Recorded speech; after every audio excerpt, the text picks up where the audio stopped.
Two bottles are sitting on the same shelf. Both say tequila on the label.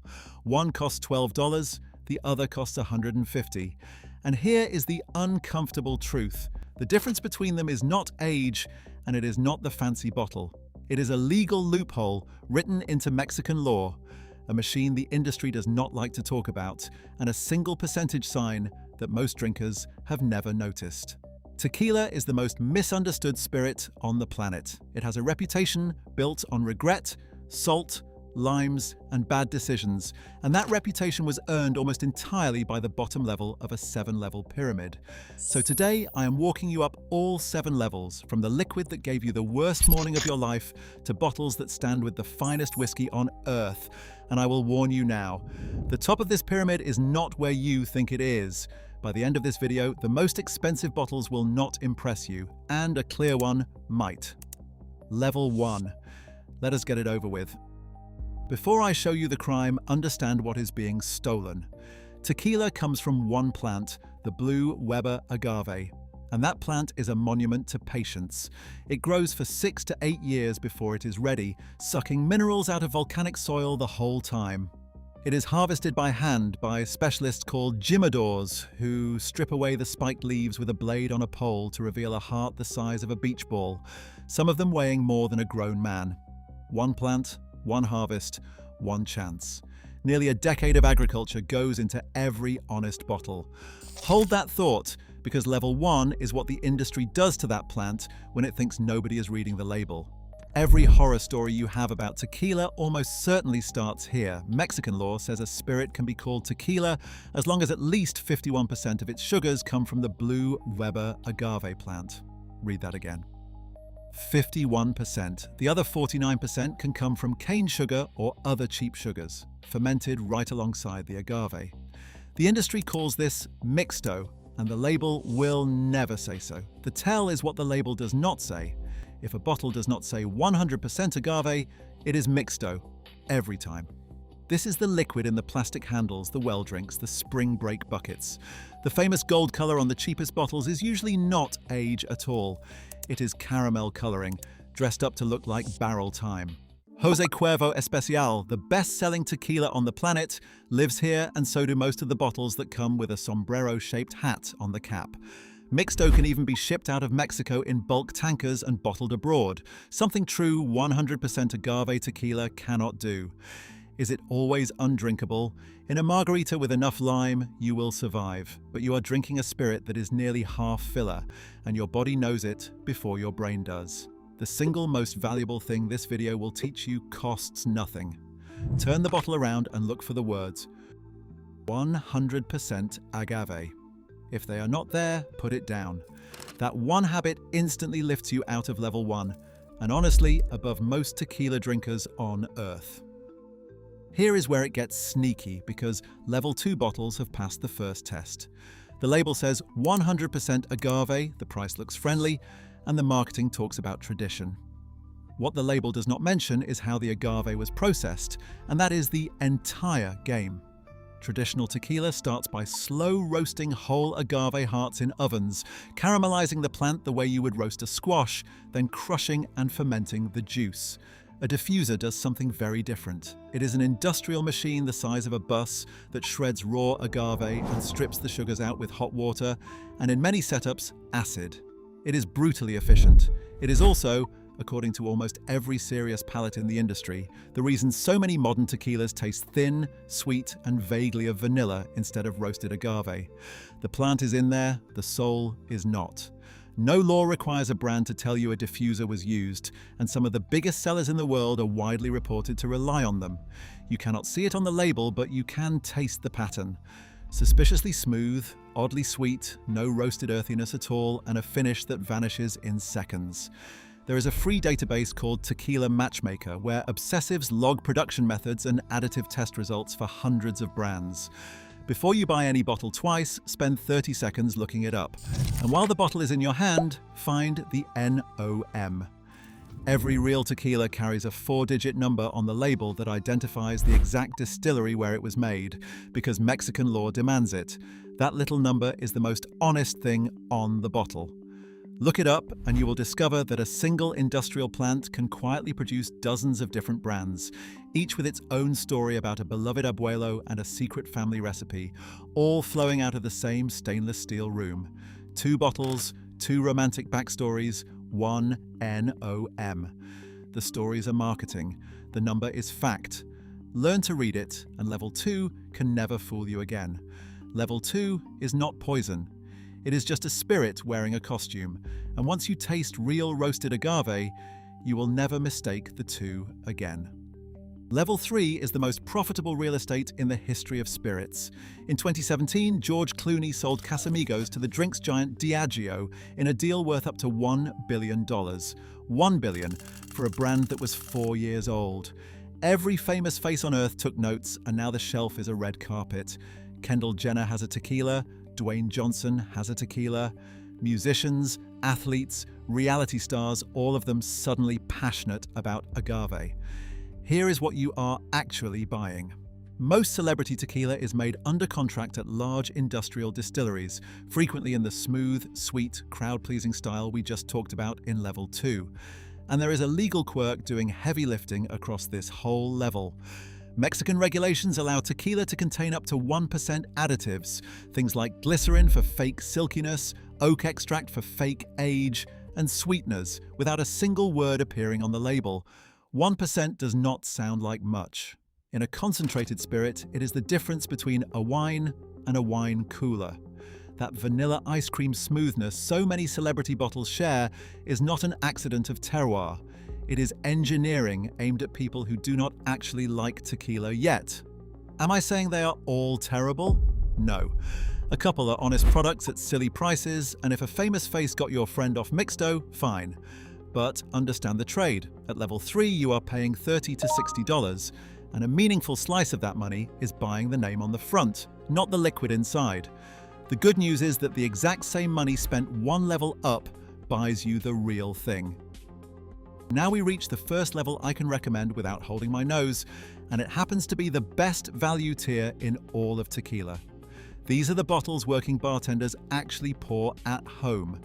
Espolon, the one with the skeleton artwork, a proper 100% agave tequila at around $25 to $30.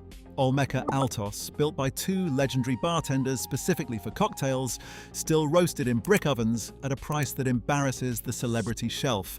El Jimador, Cimarron, and a handful of others in the same bracket. None of these are precious. They are not trying to win design awards. What they are is honest. Real agave character, real roasted notes, a little pepper and citrus bite, at a price where you can make margaritas without wincing and still sip the same bottle neat on a quiet night. If you take nothing else from this level, take this. A $30 workhorse made properly will beat a $50 celebrity bottle made in a diffuser every single time. And the only reason the market does not reflect that is advertising budgets. This is also where your margarita gets a promotion. Fresh lime, a decent orange liqueur, and a level 4 Blanco, and you will make a better drink than most bars will sell you, for about $3 a glass. The workhorses are not a compromise. For millions of drinkers in Mexico, they are simply what tequila is, poured neat at family tables without ceremony. The idea that you need to spend $80 to drink well is a story told by people selling $80 bottles.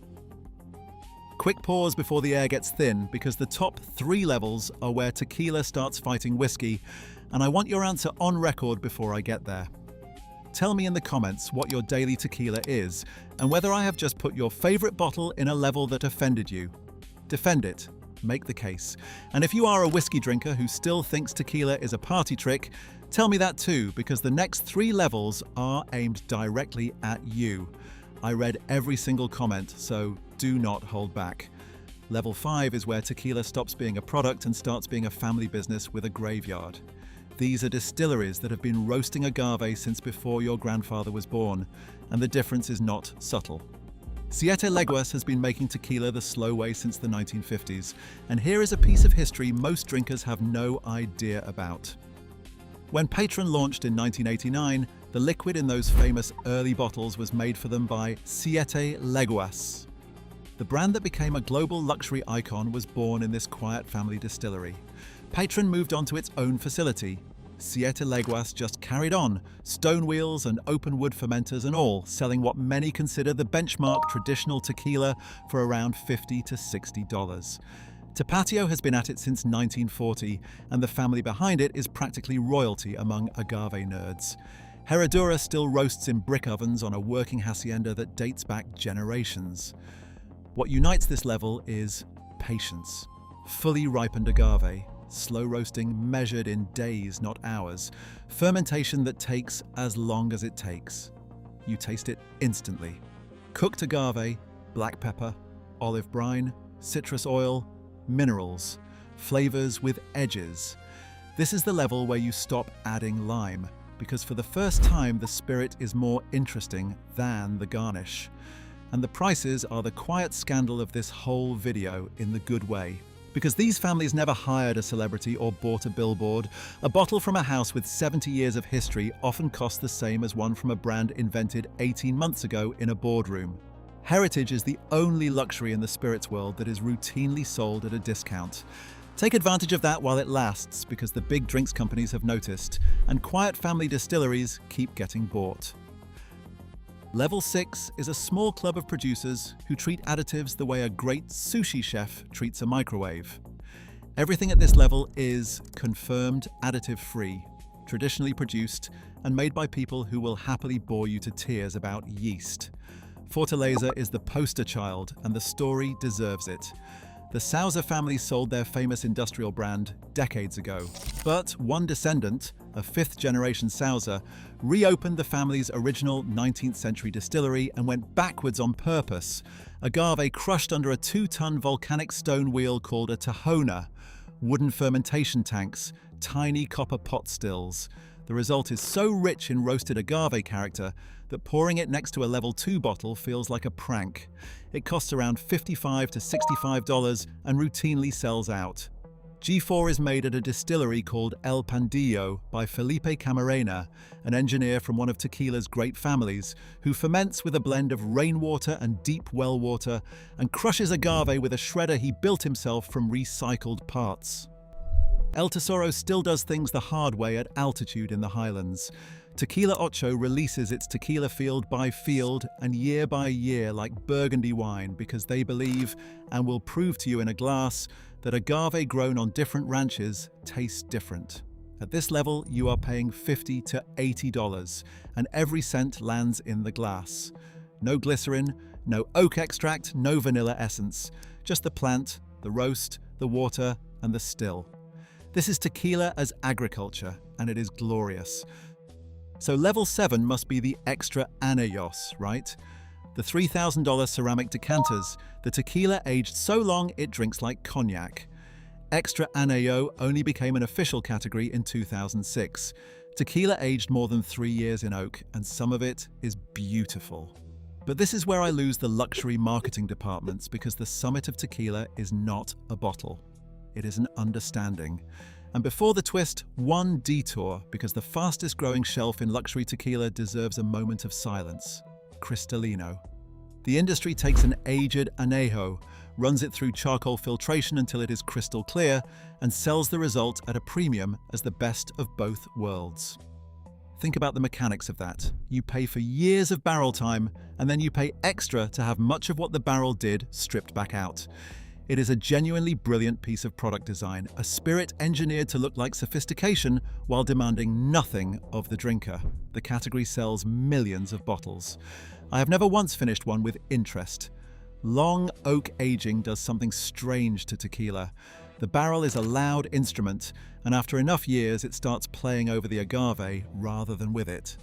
Vanilla, caramel and wood pile up until you are drinking something closer to a soft whiskey, and the roasted plant that took 8 years to grow fades into the background.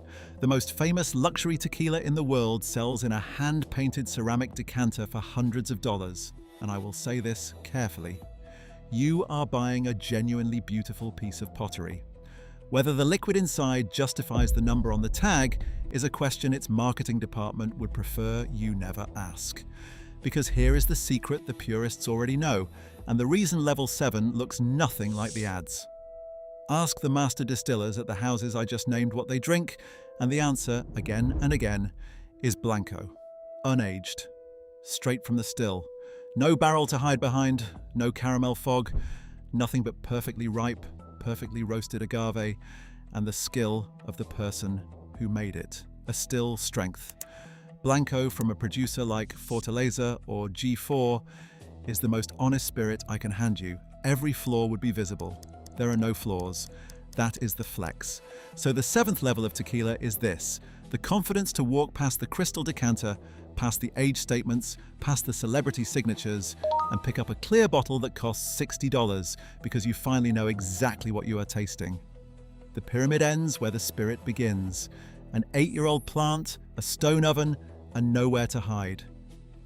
That is the whole ladder, from 51% filler to liquid sunlight. If this changed how you will buy your next bottle, you know what to do. And I want the comments full of 2 things. The level you are currently drinking at, no shame. We all started at 1. And the bottle you think I criminally left out. I go through every single one. I'll see you in the next one.